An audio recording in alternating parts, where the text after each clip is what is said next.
윤석열 씨가 저는 27년도 운을 내년 운을 또 본다고 하면은 항소할 것 같거든요. 가서 판을 좀 뒤집을 수도 있다고 느껴지는데 저는 운은 그래요. 그분이 유리해지지 않을까 싶어요. 지금 운이 한 번 더 들어오기 때문에 내년 운이 청중운도 들어오면서 금전운도 같이 밀어주는 운이거든요. 그러니까 돈으로 뭔가 문서를 만들어서 항소하는 내용이 좀 있긴 있어요. 그래서 이거의 시기는 26년도 겨울이에요.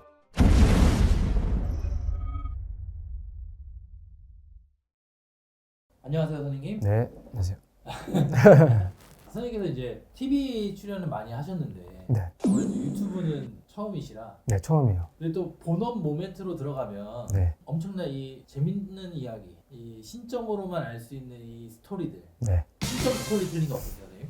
좋죠. 어. 제가 그거를 또 이제 주력을 하고 있고 그렇게 얘기를 썰을 푸는 거 손님들 좋아하더라고요. 저는 그래서 오히려 반대로 손님이 언제 끝나요라고 물어보는 게 되게 많아요. 상담이 좀 언제 끝나냐요. 왜냐면 이분 보통 30분 정도 내외로 생각하고 오시는데 네. 제가 최장 긴 게 2시간 40분을 이해해봤어요. 2시간 넘게. 그래서 언제 끝나 가야 되는데 근데 이게 풀 게 너무 많다. 너무 많아서 이걸 얘기 좀 듣고 가셔야 된다. 그래서 이제 그렇게 길게 얘기한 적도 있고 탄력 받으면은 그분의 인생관에서 다 풀어드리죠. 저도 선생님께 이제 제 인생 스토리텔링을 들어봤잖아요. 네. 재밌더라고요.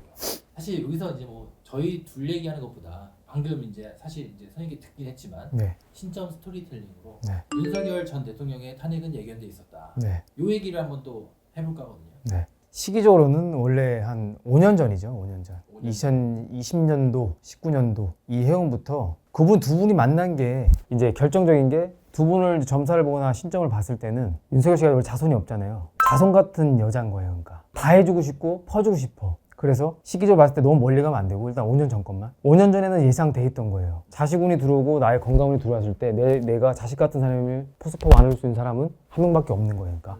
그래서 이제 그분을 이제 감싸야겠다. 내가 이번에 다 퍼줘야겠다 한 시기가 2020년도인 거예요. 19년도, 20년도 넘어오면서. 그래서 이제 김건희 씨가 21년도 운이 들어오기 전에 남자운이 들어오면서 이분이 힘을 느낀 거죠. 이제 본격적으로 무언가를 이제 풀어낸다고 하면은 윤석열 씨는 21년도 문서를 잡아갖고 22년도서부터 금전과 문서죠. 이걸 누군가한테 다 전달준 해운이에요. 22, 23년도가. 그 전달 누가 됐죠? 당연히 김건희 씨죠. 제일 사랑한 사람이 전년도에 운이 들어왔으니까. 어떻게 보면 애정운인 거죠. 애정운이 너무 많아갖고 힘들어. 이 사람 보기만 해도 힘들어. 왜냐면 너무 좋으니까. 그렇게 해서 끼고 갔는데 두 분을 이제 운을 본다면 각기 사람마다 운이 다 달라요, 이게. 김건희 씨 운이 이제 23년도가 넘어오면서 남자 운이 다시 들어와요. 남자를 누구 만나는 게 아니라 남자 운이 들어올 때는 남편이나 남자에 대한 근심 걱정이 들어오는 해운이에요, 보통.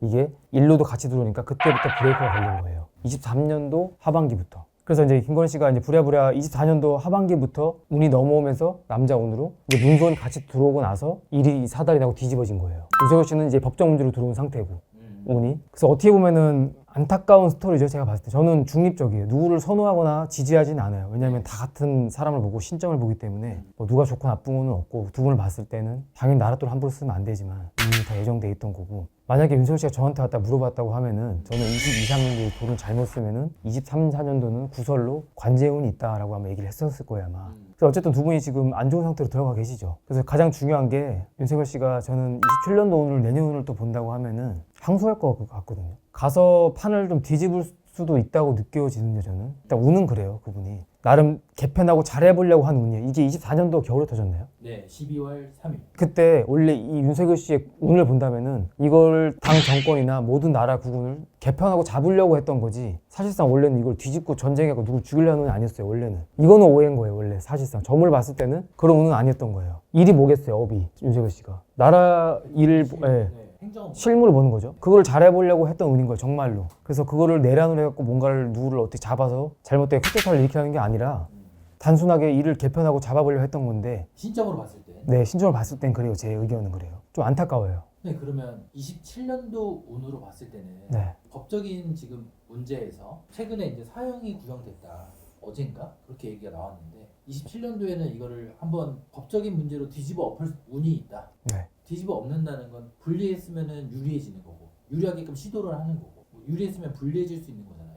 반대로 되지. 지금 불리한 상태이기 때문에 유리해지지 않을까 싶어요. 지금 운이 한 번 더 들어오기 때문에 이분이 내년 운이 이제 뭐 성준도 들어오면서 금전도 같이 밀어주는 운이거든요. 그러니까 돈으로 뭔가 문서를 만들어서 항소하는 내용이 좀 있긴 있어요. 27년도 운을 보면은 그래서 이거의 시기는 26년도 겨울이에요. 근데 일단 1년 정도는 10달 정도는 좀 싸워야 돼 아직까지는. 전년도 운으로 1년은 끌고 가야 될 운이라 좀 기다려야 돼요 근데. 그리고 또 선생님께서 얘기하셨던 게 원래는 최소 12년에서 15년은 형을 살아야 된다 네. 라고 해주셨잖아요. 네. 그게 그럼 바뀔 수도 있나요?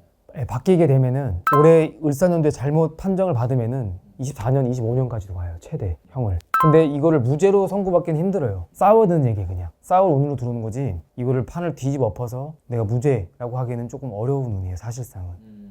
형은 어느 정도 살 거라고 보세요? 무죄는 아니니까. 무죄 아니에요. 신적으로 봤을 때 일단 25년 받을 것 같아요. 25년은 25년 살 것 같다. 사는데 이제 제가 이제 항소하거나 문서운이 성준이 들어와서 운이 한번 바뀔 수 있다. 최소 15년 최대 25년에서 15년 사이. 그래서 25, 15 이렇게 보고 있거든요 저는. 선생님께서 신점으로 바라보시는 윤석열 대통령 탄핵과 탄핵 이후 구속 형량 이런 스토리텔링이에요.